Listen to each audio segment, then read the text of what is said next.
Afternoon once again. My name is Avery Cunningham, and we are the MBBS 2022 Group Trinidad Group A. These are my colleagues, Lashonda Obenya, Tyria Bain, Barbriana Dawkins, Jana Monka, D'Angelo Saunders, Kyle Saunders, Cameron Seymour, and Mikhail Taylor. Today, we're going to be presenting our research entitled Major Psychosocial Factors Associated with Living Daily with the Awareness of COVID-19 amongst residents of Grand Bahama and New Providence, Bahamas.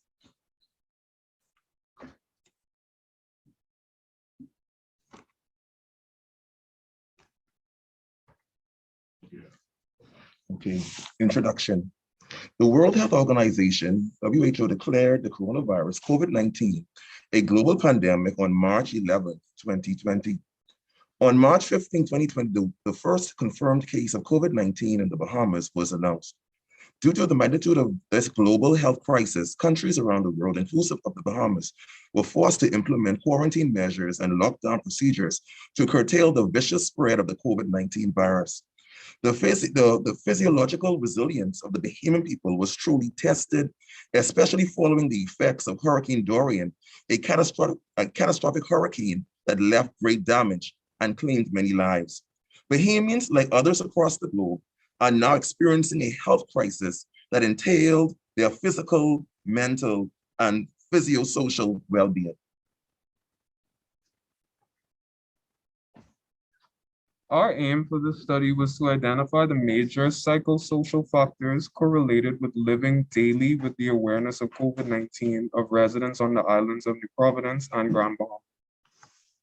Our objectives were as follows: to describe the medical socio-demographic profile of Bahamian residents participating in the study, to assess the frequencies and patterns of the study participants' psychosocial experiences during the COVID-19 pandemic, and to quantitatively assess the nature, i.e. the significance, magnitude, and direction of the correlations between the study participants' self-reported COVID-19 related medical preoccupations with the COVID-19 linked psychosocial and behavioral experiences.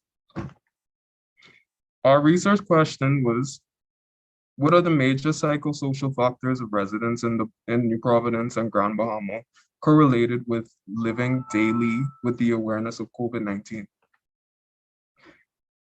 The researchers anticipate that the data collected may be used to acquire new knowledge regarding the impact of COVID-19 on the mental health and behaviors of Bahamians. Data obtained and analyzed may also be used to garner the interest of appropriate authorities to consider a change to both the current patient care policy and legislation that addresses mental health.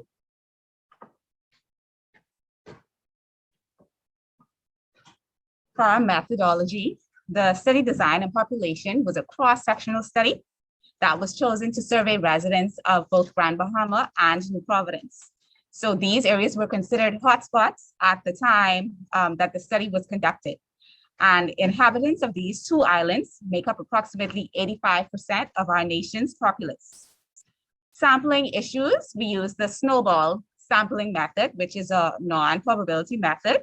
And it was used for the distribution of a questionnaire that allowed for a greater number of individuals across varying ages to be reached.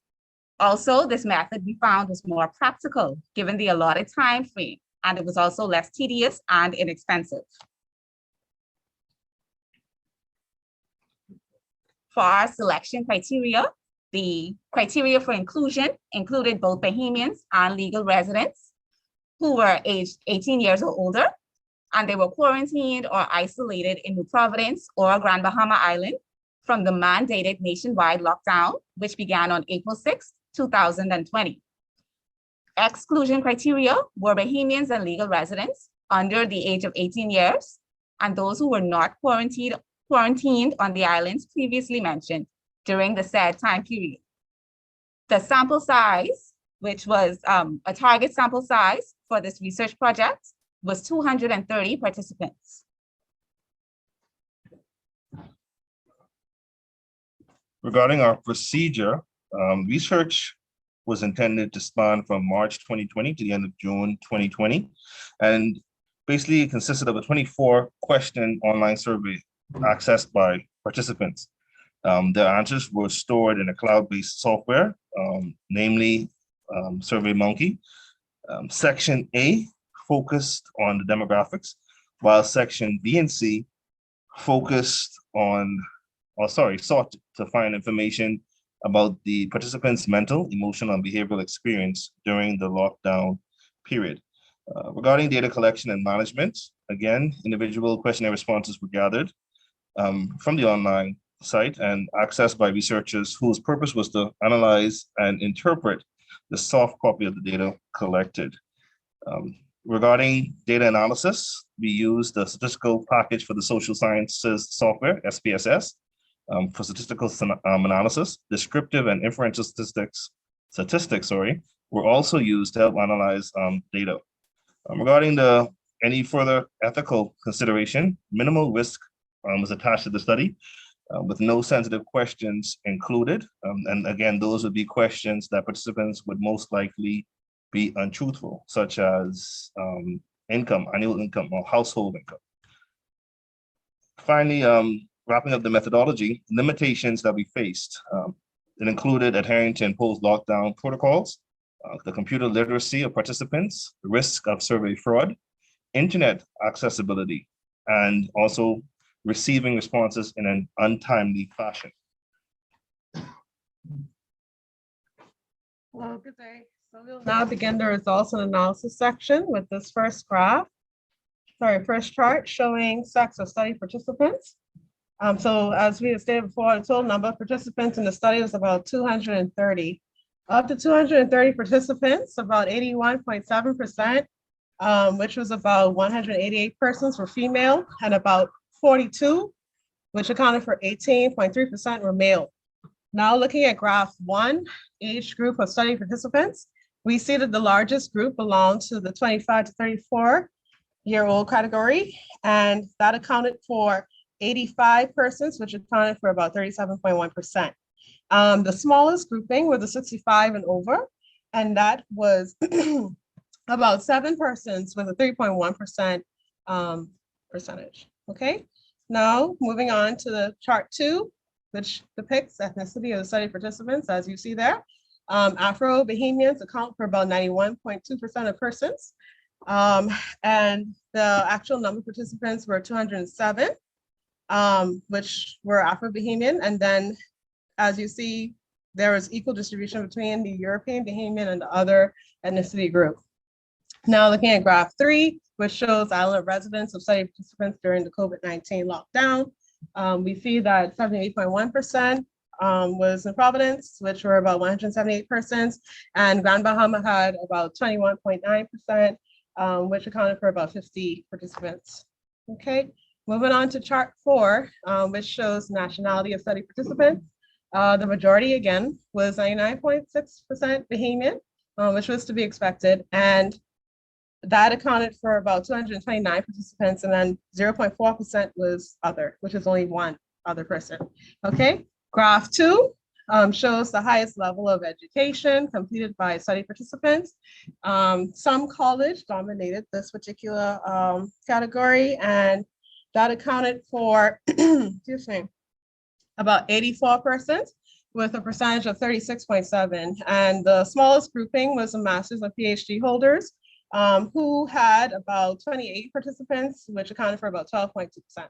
Okay, now looking at the comorbidities of the participants. So as depicted here, we have the highest level,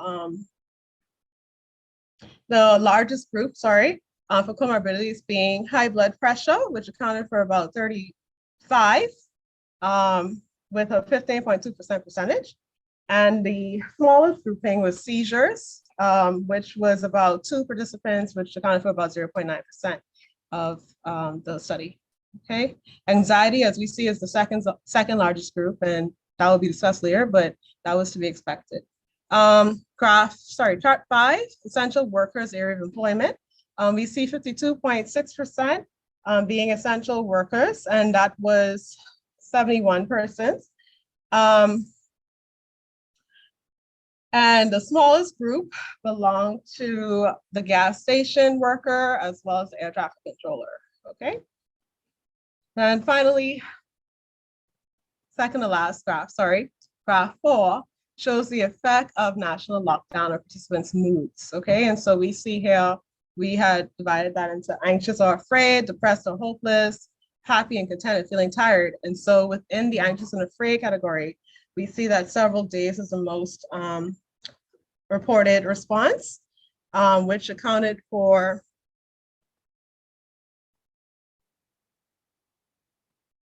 about, 1 second, 63 persons, which was 27.4%.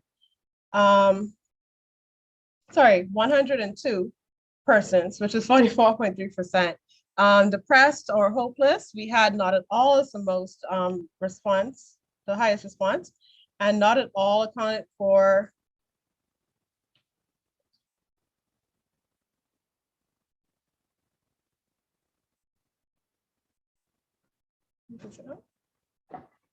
oh, 16. Sorry, 123 persons with 52.5%. Happy and content, we see almost every day was reported. 84 persons with a 36.5% participant percentage, and then feeling tired, we have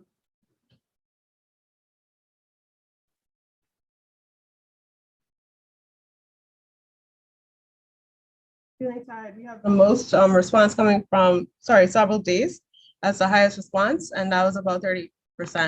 Okay, moving to the final graph of my section, changes in sleep pattern. So the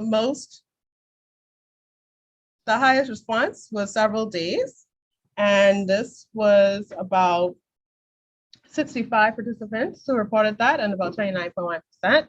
And the smallest group was about more than half the week, and that was about 38% with 17%.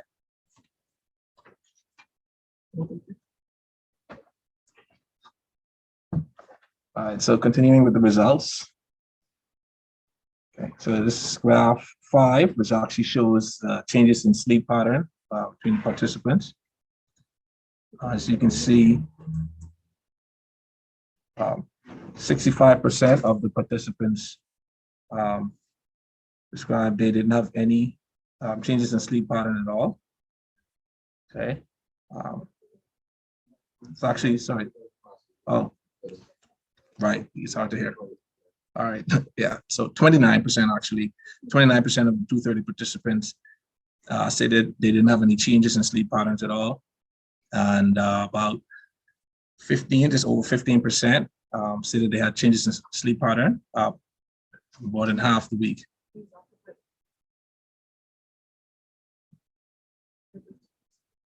No, I'm sorry. Oh, I'm sorry. Yeah. Right. So graph 6 shows changes in appetite between the participants.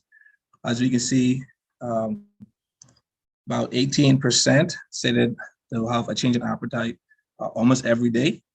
And just a little over 30% say that several days they experience a change in appetite. Okay, graph 7 shows difficulty performing activities or trouble concentrating within the 230 participants. And the 45%, just a little under 45, but about 45% say that they didn't have any difficulties performing activities or trouble concentrating during the pandemic. And about 10% stated to have difficulty performing activities. Just over 10% said it more than half the week, and just under 10% said it almost every day.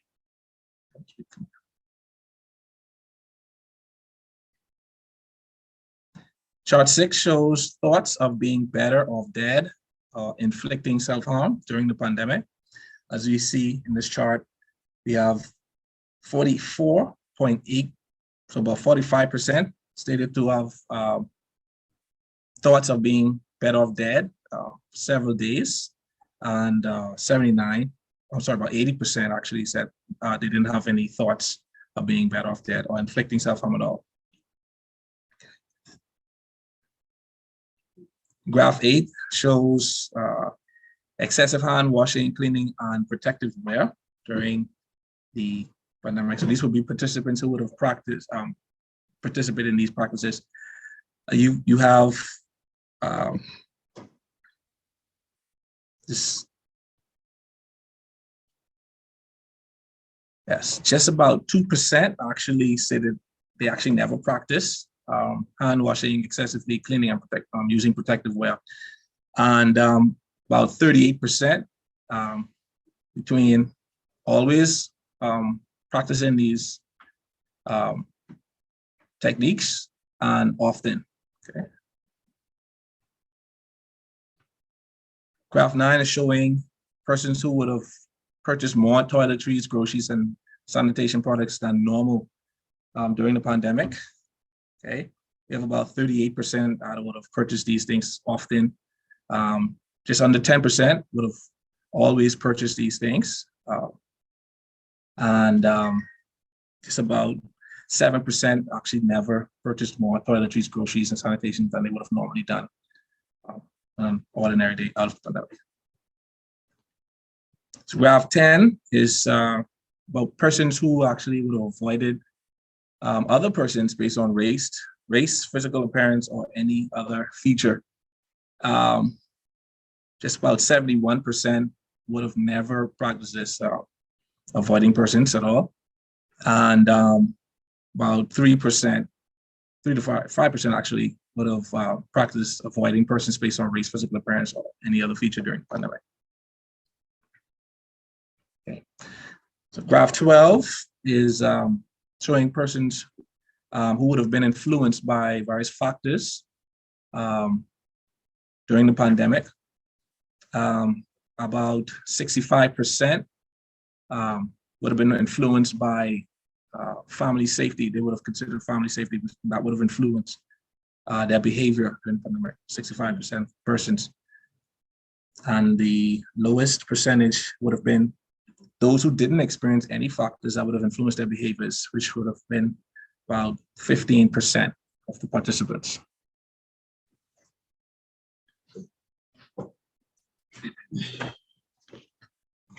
Okay, so for our discussion, the researchers sought to address the objectives, the main objectives for our study. The first of which being to describe the medical socio-demographic profile of Bahamian residents that were participating in this study.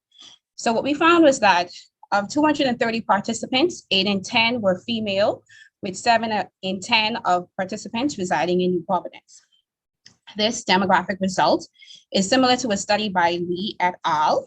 And in this study, they compared the prevalence of people affected versus unaffected by quarantine during the COVID-19 pandemic in China, where it was found that, like their study, 62% of their participants were female.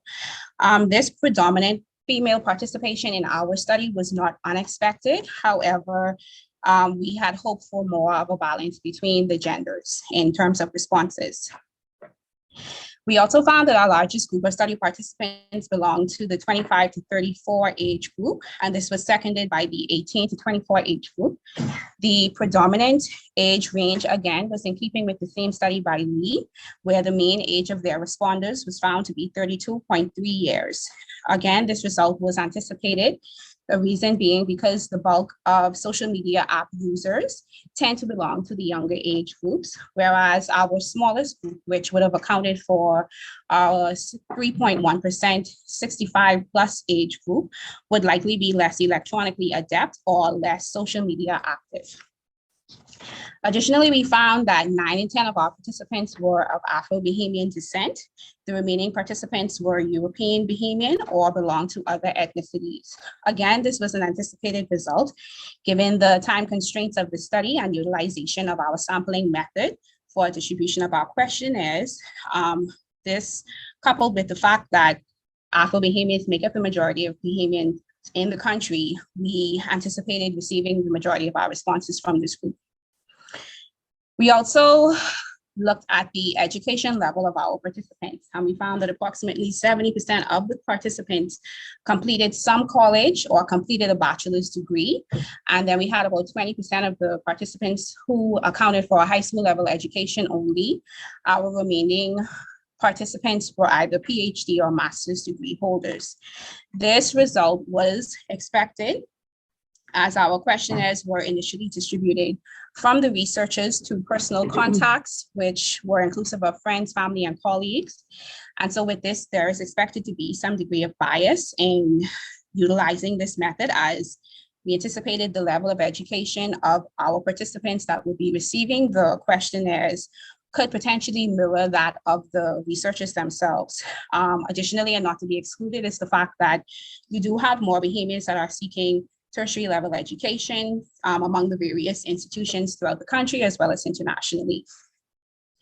Apart from the educational level, we looked in this study at the jobs of our participants related to essential workers who would have been primarily active even with the lockdown measures in place.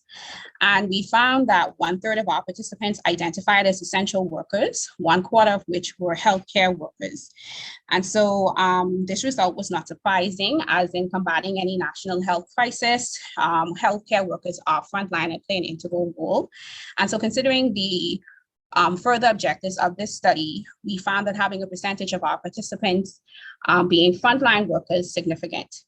Finally, we looked at the medical demographics of our participants, and we found that the main comorbidities were hypertension and anxiety, accounting for 15.2% and 14.8% respectively. Though it was not surprising that hypertension made this list, as it is one of two of the more predominant comorbidities plaguing Bahamians, we did find it surprising that anxiety was reported by 14.8% of our participants, and more so depression by 8.3% of our participants. So this essentially painted a picture of the mental and emotional state of Bahamians prior to having the stresses of COVID-19 pandemic inflicted, and essentially compounded by the addition of government implemented quarantine and lockdown measures.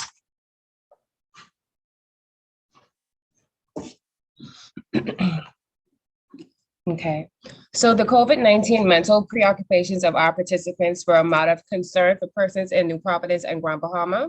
One of our objectives were to assess the participants' self-reported COVID-19 mental preoccupations and their psychosocial and behavioral experiences. In our study, we saw that half of our participants experienced a level of anxiety and fear for various lengths of time. There was actually a similar study done in Guyana, where 2/3 of their participants experienced anxious moods and fear in response to the COVID-19 lockdown in July of 2020. For this reason, in conditions of a global health crisis, it was expected that individuals would have some level of anxiety-induced behavior. We thought that there would be an obvious link between this anxiety and the individual's desire to do things like excessive hand washing, purchasing more groceries and toiletries. Our study found that 74.8% of participants reported purchasing more toiletries, groceries, and sanitation products. However, to our surprise, we found no significant relationship between this and participants who experience anxiety and fear.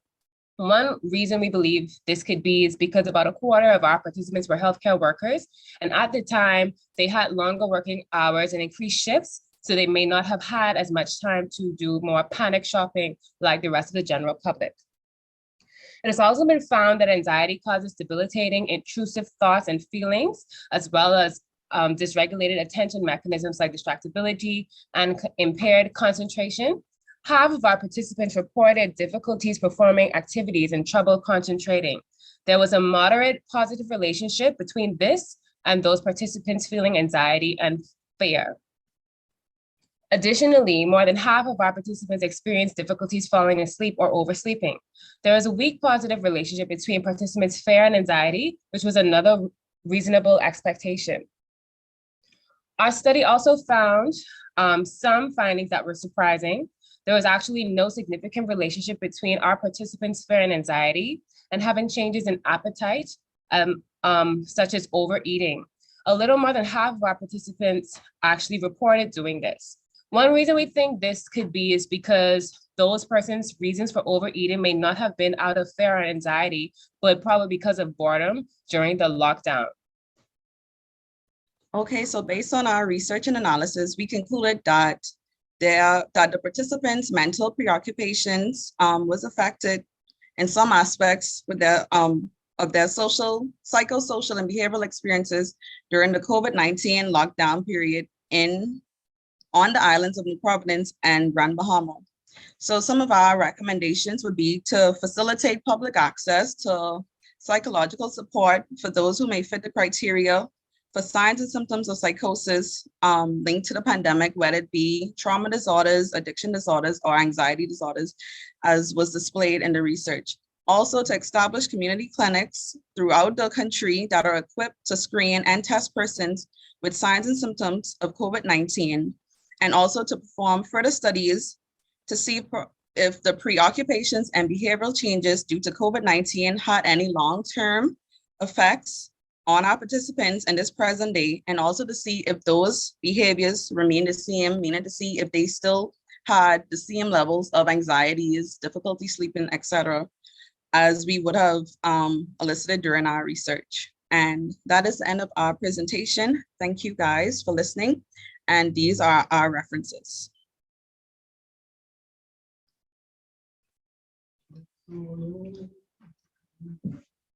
Thank you, Dr. Moxie, Dr. Conliffe, and Dr. Frankson. We're opening the floor now for any questions you may have or any comments. Can you hear me? Yes, I can hear you. Okay, Oh. thank you so much. Thank you so much. If they don't mind, Dr. Frankson and Dr. Moxie, if I ask a few questions quickly, because I may have to Yes, step go out for ahead. another You're up to class. lead. Right, go right ahead. Okay, Right. so thank you so much. Very good, excellent presentation. But just one or two questions. In comparison, I may have missed that slide. The amount, but the respondents in Grand Bahama versus New Providence, what was that breakdown again? 21.9% and 78.1%. Okay. Now, you mentioned lockdown, and that was during primarily, it was most severe during the first wave. And I'm wondering, and especially looking at Grand Bahama.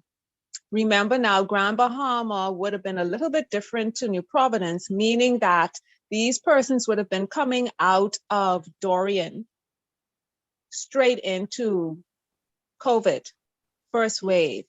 Was any thought or consideration given to that, looking at your results? Was there any significant difference in the results between Grand Bahama and New Providence? I don't know if that was looked at, but I think that's something that should be noted in terms of the impact on their mental health. Right, Dr. Conliffe, yes. Okay. Many people are in this.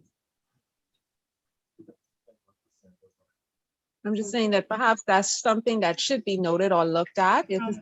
I think that's an interesting point, because that population, more so than New Providence, would have been severely affected by one of the worst hurricanes in our history. Right. Right. So unfortunately, we did not compare between Grand Bahamians and Nasuvians. We did not, but that is an excellent. Dr. Conliffe, I'll also add Point that out. we do know that a lot of persons affected by Dorian actually did migrate to Nassau, just generally speaking. And so Yeah. I'm not sure if that, if that would have made a big difference. I know we all know someone who would have come from either. Yeah, I know. Yeah, that they did move over. I realize that, but you still have the majority that didn't. And so you still have to factor that in. And that's why I brought that up. I think that's something that's very significant. And that, if it's noted, because if those questions come up from other parties, you can then easily reference and say, we did look at that afterwards and it's such and such or something like that. Yes, ma'am. So Um, we should definitely consider in a bigger study. As you saw, we only had like about 50 participants from Grand Bahama. Yeah, yeah, I realized that. But even still, just to see if there was a difference. I realized that, but just to see if there was a difference. We know that that it was small, it was only 50, but just to see if there was a difference. Okay. Now when in the write-up, and we're looking at, you said it was about 45%, I think, with anxiety. That Yes, responded with anxiety. yes. And I forgot the other percentage in terms of depression. Now, was this self-diagnosed or was this a medical diagnosis of anxiety and depression? So we just went based on- Self-reported?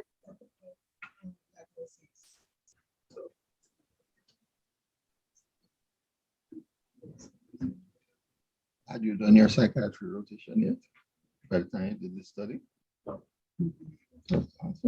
we did not. What she said? Oh, no, I said it was self-reported. Yeah.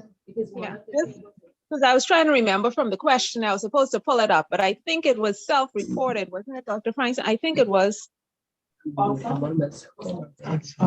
okay. Sorry. Apologies. Can you repeat the question, Yeah, please? same thing. I was gonna ask that same question, Catherine, but how was the question framed? Was it, do Right. you feel depressed or Or do you and do you feel feel anxious anxious versus or you very anxious, as opposed to, do you suffer from depression or have you been suffering from depression? Which, as you're saying, is the medical diagnosis or the psychiatric diagnosis. Right. What was the question, students? Okay, so the When you question, got so we did not have our psychiatry rotation at that point to really delve into the, right. So we did have one question that said, do you suffer from any of the following conditions? And so they were allowed to then select which condition they suffered from. Let me point out one or two things that I would like the group to do for me and include in the written. Yeah. I appreciate the comments there and the questions, Dr. Conliffe and Dr. Moxie. And I know the group appreciates it too. Are you still seeing the PowerPoint? Yes, sir. Okay. When it comes to slides like graph number 4, and several others as well, all of these here, all of these that I'm flashing through there. When it comes to those, please don't spend so much time telling me what number was in this group and what number and percent was in that group. The beauty of statistics is that it asks you to just give the median. So for each of these, all you needed to give was the median response, along with, of course, the interquartile range. So you could say, for example, regarding being anxious or afraid, the median response was several days. Interquartile range, not at all to several days. For depression, you see how quick that was? Don't get lost into, well, we had 35 in that group and that percent was this and all that. Your audience mind does not receive that well. And then you go to the depressed, the median response was not at all. And interquartile range, not at all to depressed. I'm just guessing, you have to find the actual thing and find stuff. But I'm just showing you the idea, okay?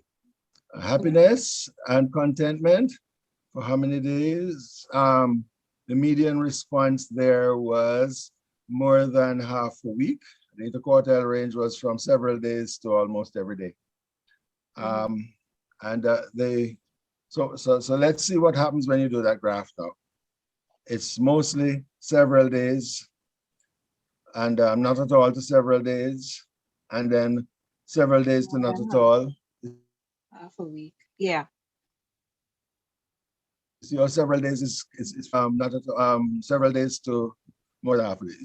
So in general, the response was, and that you can bring up in the discussion, in general, people had these experiences for several days.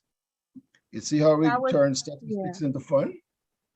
Thank you, Alright. Dr. Franklin, because that was another question I had when they were going through that same one with versus, several days, or was it the majority of the week, or just, so thank you, because that was another question I had. Okay. All righty. So that's just a teaching point. Include that in the way you write up the final report that you turn in, please, because that is the beauty of when you have ranked data. When you have ranked data, you don't get lost in the numbers and percentages. You just hit the measure of central tendency, which is the median in this case. It was quantitative and nicely bell-shaped curve, and it would be the mean, right? I knew you'd say that.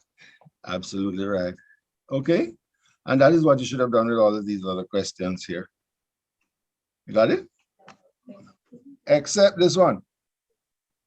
This one, and of course the pie charts you can't do it with either. And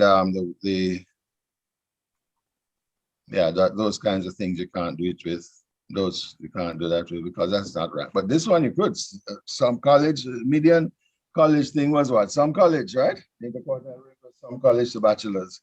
So that tells you immediately that it was a sophisticated group that you were into, and that should come out in the introduction of the discussion. In general, this was a reasonably educated group with at least some college and even more and higher levels of education. That sets the tone for understanding the responses. All right. So those are some of the things I want you to just tweak and improve in your write-up for your final document. And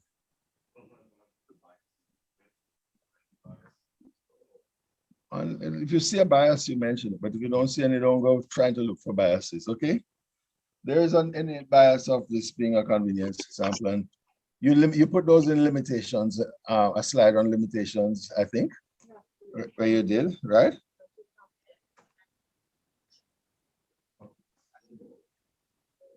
Where did I see? Yeah, there you go. Yeah, I actually like your limitation list. You actually felt like I felt like you actually sensed some of the realities that were happening. Your questions and your recommendations, we appreciate it. Dr. Moxie, any comments from you? Yes, I'd just like to commend you on a very good paper, an excellent paper. You tackled a difficult subject, something that was new and that had really important implications. And it does for the future, because God forbid, we may have to go through this again. And I like your recommendations. I'm always thinking of how we can apply your research to public health. And what you recommended, was important, that we should do further studies, that we should prepare. Obviously, decentralize the capacity to respond, to provide mental health, because, it is so important, right? So, and then also, I see here you didn't mention, well, at the time we didn't know what was going to happen, but unfortunately we did have an increase in gender-based violence. So that's another aspect of it. Domestic violence and gender-based violence that if one of you wants to do the study or group, you could maybe add that and this kind of thing, because we now know that it actually happened. Looking back. Dr. Moxie, Yes. The second recommendation, yes, I would temper their enthusiasm with that one. Okay. So they're going to establish clinics. Yeah. We didn't even know how to tie our shoelaces, much less to go establish clinics. What you really need to do is establish programs, right? Establish mental health programs. Not just in the clinics, but on the media as well. But the media was king during that time. People were told not to come to clinics. Remember? Those times, but they were told to listen to our news, and which, you know, they would see me sometimes on there. For me, I could have gone a new career, but I blew it. Or yeah, next in the future it will be Dr. Hamilton on the back there, you know. But he is when he ripens some more. Breadfruit not ripe yet. Anyway, the point is, don't go everything you must establish a building. Medicine is not about establishing buildings, it's establishing programs. So if what you mean by clinic is a program, then you should say that. You should say establishing, meaning anxiety, depression or whatever, 5 days to popping out of depression program. If that's the clinic you mean, right? Like how they have the football club clinics and all of that sometimes, some boys, and so on. If that's what you mean by clinic. But if you mean by establish a clinic, only time when clinics were actually closed, right? There were actually guards, it was hard to get into clinics, and everybody was told to come to this place here only when necessary. So that's just one little guidance I would give there. And but more so establish health education programs on the radio, on the television, in the newspapers and so forth, that people could actually go. There's more to life than clinics and buildings. All right. And that's So true even for how we get born. You don't have to be born at the hospital. Or can I ask the student to explain recommendation 2? I'm glad you honed in on that, Dr. Prankson. The screen person suggested of COVID-19. So you explain, you know, your rationale for that, please. Yeah, afternoon. As opposed to psychosocial aspects or impact, as you recommended in the first recommendation. So you're doing a broader medical pickup of COVID-19. Is that what number 2 is? Or you meant to say psychosocial aspects of COVID? Explain, please. So 1 is straightforward. As far as 2, I was intentionally, but as we spoke, and based on some of the discussion findings, again, 1 was important, but regarding 2, we just focused on signs and symptoms of COVID-19. Made readily available throughout the archipelago. Does sound like a tedious task. Another recommendation that you don't see here, I guess because we didn't see it being eventful, that was sanctioning persons who would have disseminated false information. I know we would have heard on the broadcast, like on ZNS or from the OPM, Office of the Prime Minister, that persons will be sanctioned a certain amount if found guilty of, again, disseminating false information. But that didn't seem to be too eventful because I didn't hear or saw a list of persons who would have been charged. I never did see one of this. Right. You know. Most of the emphasis was put on people who don't go away. Dr. Moxie. Dr. Moxie. Yes. I think in my first set of comments a few minutes ago, I misunderstood something in their thing. I think I see where it was going now. Yeah, they're actually, if what he's doing is to screen and test for these things, I retract my statement. There could be clinics for that. There could be clinics for that, but the clinics actually wouldn't necessarily have to be hands-on clinics. There could be clinics that are remote clinics, or even you come, but you are in a special place where you just a drive-through clinic. So you're saying, so students, the rationale is what? You want to pick up cases early. That's the rationale. You're screening. Yes, sir. And therefore reducing the burden because you're going to isolate the persons earlier. Is that the rationale? The other thing to Dr. Moxie is for your second recommendation? The other thing, Dr. Moxie, is we have neglected the chronic non-communicable diseases during the Hello? time. Are you hearing me? Yes, I am. Yeah, a point I'm making, along with that, to give context to it, we as a country, we as a region actually in the world, was neglecting the chronic non-communicable diseases during that time. Correct. So yeah, that's one thing we wish we had done better, isn't it? Well, as a practicing general practitioner, we were told not to actually continue to do general checkups and annual physicals. We were discouraged That's right. by the Ministry of Health from doing that. Which is a point I was making earlier, that it couldn't have been hands-on. It couldn't have been hands-on, but it could have been through remote devices and so. Right. And Well, yes, you remember, could do your telemedicine thing, but and not. remember at that time, hardly anybody knew how to use Zoom Yep. at that time. and now we are Zoom queens and kings. Yeah, that's true. And telemedicine has taken off, you know. That was Right, and just to go on. add to Kyle's point with the establishing community clinics to test and screen, not just in Nassau and Grand Bahama, we do know that persons' fear or confusion of whether or not they even have COVID-19 could contribute to feelings of anxiety. And so having access to screening clinics or polyclinics, et cetera, could ease persons' burdens where they can just go and find out, whether or not they have it, Yes. because the fear of not knowing contributes to all of those, That is a good mental point. disparities. But in New Providence, as you know, it was centralized at South Beach Clinic. That's exactly what it was for.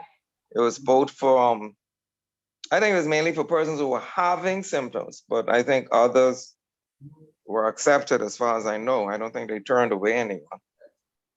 Good day, Dr. Moxie and Dr. Bombay. Yes.